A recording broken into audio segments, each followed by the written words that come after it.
Hi, it's Bradley from BetterCar, and today I'm here with the Mini Clubman Cooper D. So this is a 2-litre diesel version of the Mini Clubman. It comes with the same BMW 2-litre diesel as you will see in many 3 Series, 1 Series, cars like that. Now, this is an elongated version of an elongated version of a Mini. So it's a 5-door, which is a slightly longer version, plus it's got the boot on the back as well. The general condition of this car, having travelled just over 54,000 miles in its life, is very, very good actually. So there are a couple of little stone chips on the front lip here, as you would expect. The wheels themselves are pretty clean actually. There's a tiny little bit of scuffing on this front wheel, but other than that, the other wheels are completely clear. The bodywork itself, there are no dings or dents, there's no pin dents down either side of the car, and the general condition of it is very, very good. Let's move around to the back.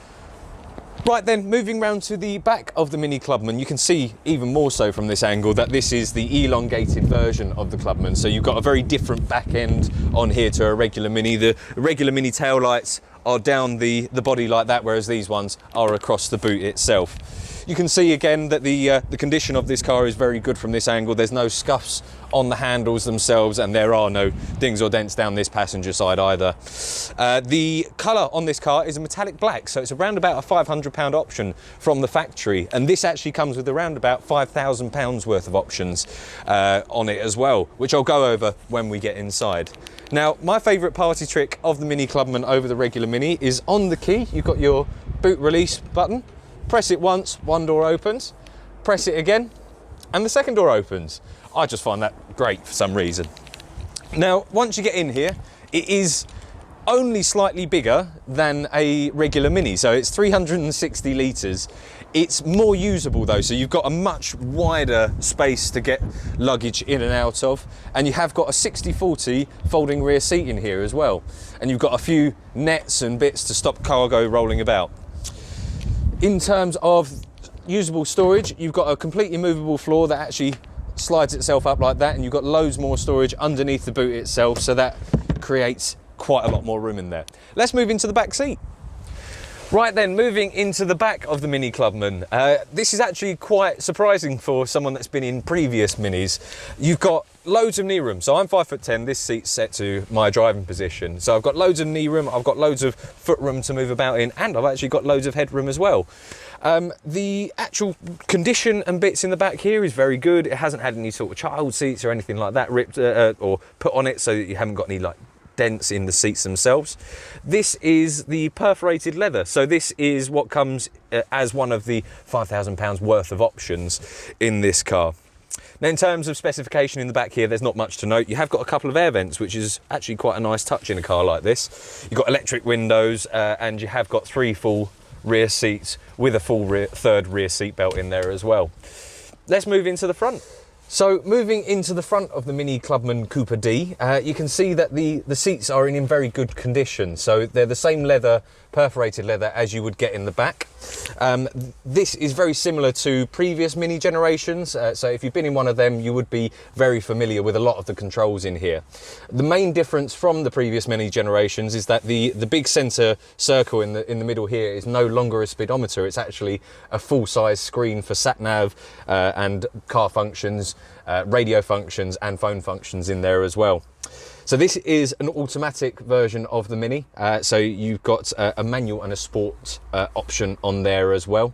In terms of the general specification of this car, so obviously you've got the lovely leather and Alcantara seats, you've got 4 electric windows, you've got power mirrors, you've got automatic lights, automatic wipers, you've got cruise control just on the steering wheel here, and you have also got your centre screen in the middle of the speedometer in front of you there as well. So that shows you general information such as range, any car functions, bits like that on there as well. The central screen in here, as I said, is now a full-size screen where the old speedometer used to be. Above that, you have got a halo system. So this is all of the car's safety systems. It all comes into one, and you can configure all of them as well. Now, moving down the centre stack, you have got your dual zone climate control. That comes with automatic climate control, so you can set it to a temperature and it will get there as quickly as it possibly can. Moving further down, you've got heated seats, you've got a heated front and rear window, and obviously you've got air conditioning there as well, as you'd expect in a car like this. You have got auxiliary and USB input for your phone or audio devices in there. So moving down to the around the gear shift, you have got your sports mode select, so you can change your drive modes just down here in between sport, which says maximum go-kart feel on the center screen. You've got your mid selection, which is your normal driving mode selection, and then you've got green, which then comes up in the gauge cluster screen, showing you how many miles you've saved in terms of fuel saving, and how well you're driving as well, how carefully you're driving. Now moving further back, you have got the classic BMW I Drive Controls just down here, so that allows you to control this center screen. It's not touch screen, but you have got all of your controls down here. So you've got your map controls. Navigation is not active. As you can hear there, you've got your map controls just there. You've got your media controls, so you can connect Bluetooth or you can connect by USB there. You have also got safety functions in there, so if you wanted to connect to the BMW central system to ask any questions about that, you can do that through this down here. You've got an electric parking brake, which is pretty standard on all modern cars, and you have also got a phone holder in the centre armrest here. Moving on to the service history with the Mini Clubman, you can see here that the last service was carried out in August of 2020 at 51,000 miles. And then moving on to the current MOT with the car, we've got MOT on there until the 21st of December 2021, and the car has no advisories on its current MOT.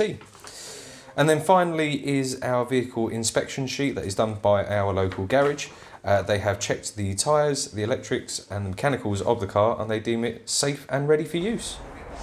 Thank you for watching this tour around the Mini Clubman Cooper D. If there's any more questions that you have on this car or any of our stock, you can always email us on inquiries@bettercar.co.uk, or if you'd rather call us, our number is 01245 403 367. If you like this video, please give it a like, and if you like all of our videos, please feel free to subscribe.